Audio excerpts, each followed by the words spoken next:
Daily રૂટીનની જેમ એસ્ટેટની team દ્વારા અલગ અલગ જગ્યાએથી દબાણ હટાવવાની કામગીરી થતી હોય છે. ફ્લાયઓવરની નીચે પણ આ ટાઈપના દબાણ વખતો વખત હટાવવામાં આવતા હોય છે, જેમાં છેલ્લા 2-3 દિવસથી સૂચનાઓ અને હટાવવાની કામગીરી ચાલુ હતી.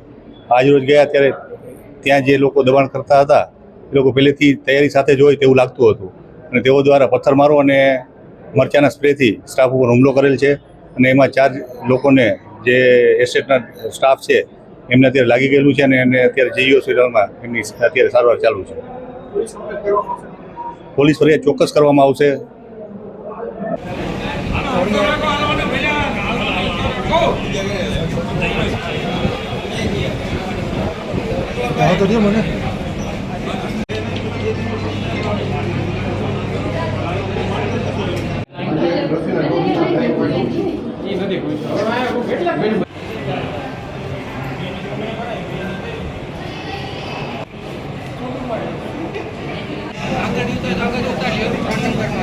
હા.